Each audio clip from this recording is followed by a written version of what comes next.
Now we want to practice the alternating series test again, but this time the formula was not given to us for the sequence that builds this series. So we're going to have to think of it.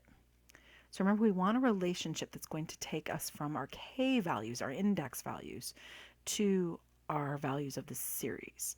So the k equals 1 would go here, k equals 2 would go here, k equals 3, and k equals 4. All right, and this is forming a series. I'm obviously going to start at 1. So I'm going to go from k equals 1 to infinity. And then I need a relationship here. I'm obviously alternating, so I want to start positive, negative, positive, negative. And I can do that with the negative 1 to the k plus 1 part. And then I have to think of my a sub k. It's obviously a fraction because I have one number over another number. And you might be thinking, oh, you don't on the first one. Oh, but you do because it's 2 over 1, which hopefully helps you see. If you look at the bottom numbers, 1, 2, 3, 4, that's my k value. So my denominator is k. My numerator, 1 goes to 2, 2 goes to 3, 3 goes to 4, 4 goes to 5. So that's rather obviously k plus 1. So there's my series. All right, so this is my a sub k right here. And now I need to prove that that a sub k is positive and increasing. Or excuse me, non-increasing, I apologize. Positive and non-increasing.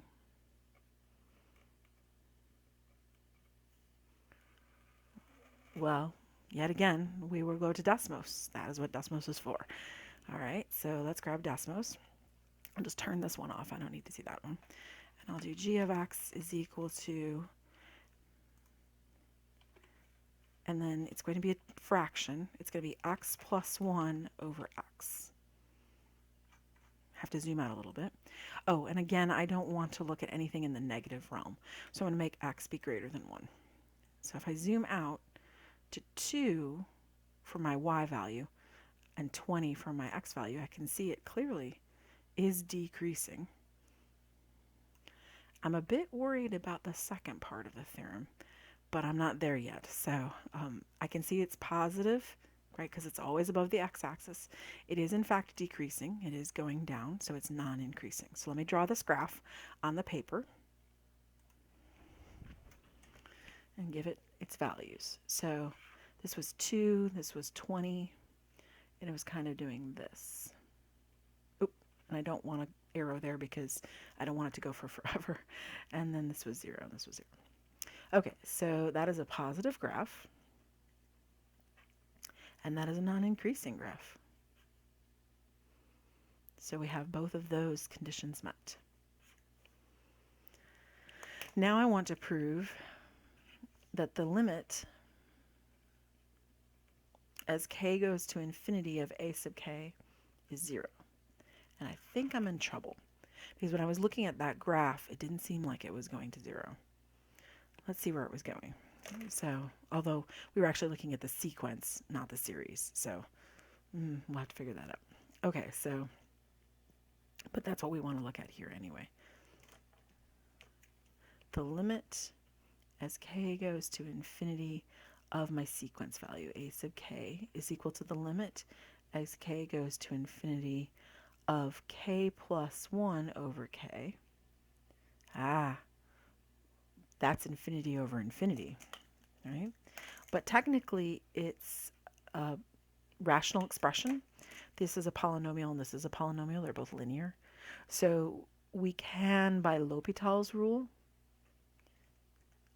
know what this is. It's the limit as k goes to infinity of the derivatives of both of them, which is 1 over 1.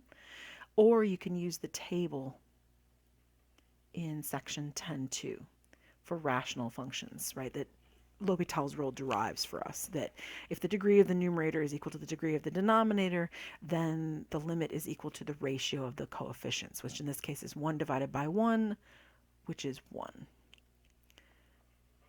And we are in trouble. Well, we're not in trouble, but we just proved this diverges. This is a divergent series because the limit of a sub k is not 0. So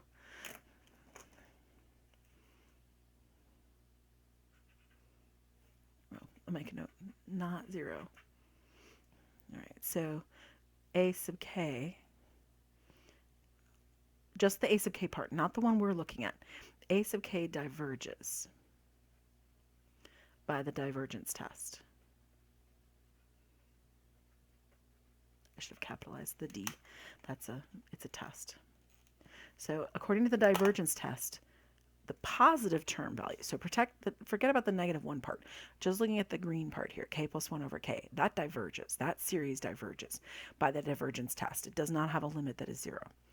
Therefore, the series -1 to the k plus 1 a sub k, which is what we were actually looking at, diverges also.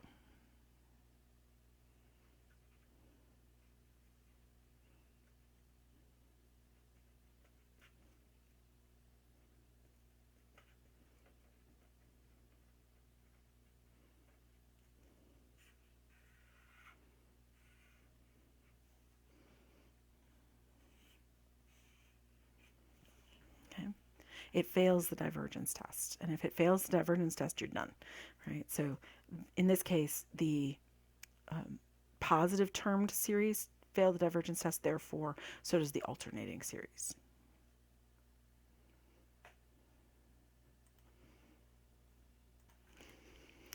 Continuing on, let's keep practicing with the alternating series test.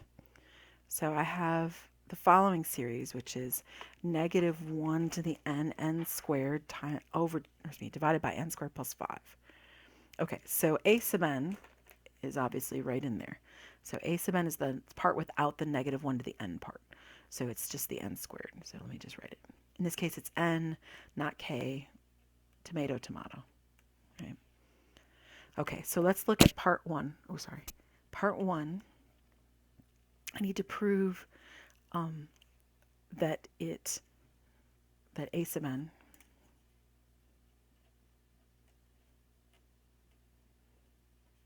is positive and non-increasing.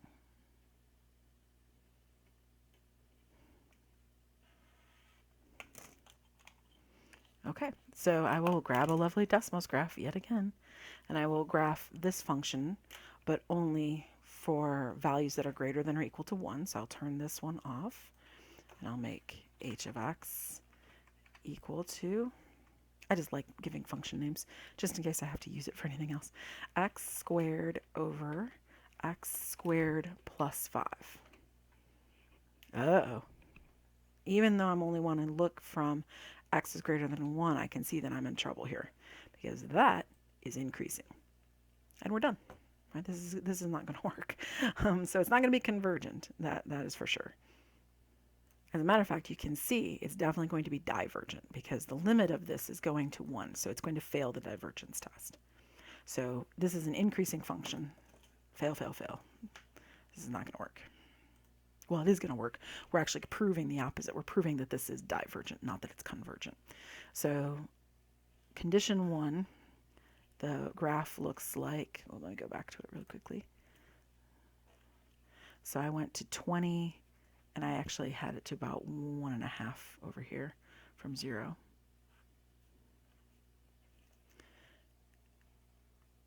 And that is a failure, right? So condition 1 fails.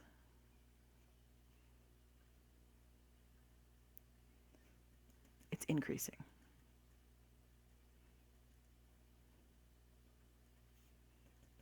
Okay.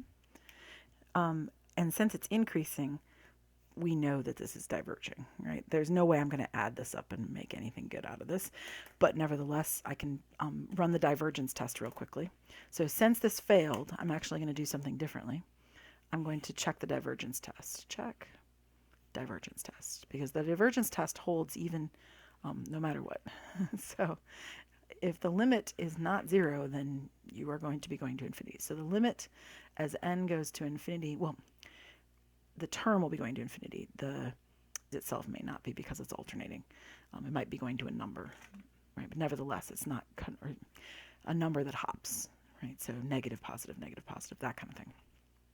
So the limit as n goes to infinity of a sub n is the limit as n goes to infinity of n squared over n squared plus 5, which again, ratio of coefficients is 1.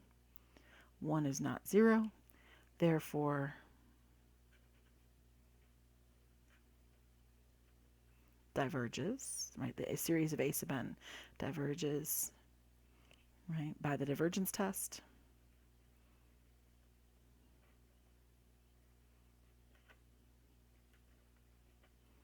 And that means that the series we had, which was negative 1 to the n, n squared over n squared plus 5, diverges.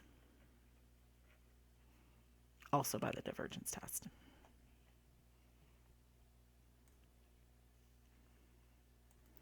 So remember, if your sequence is going to anything other than 0, your series that you build from that sequence is automatically divergent by the divergence test. Therefore, the alternating series will also. Now, it might not be going to infinity. That's what I was trying to say earlier. It could be going to a thing where it hops, right, from -1 to +1 to -1 to +1 or something like that. But it nevertheless is not converging, and that's the important part.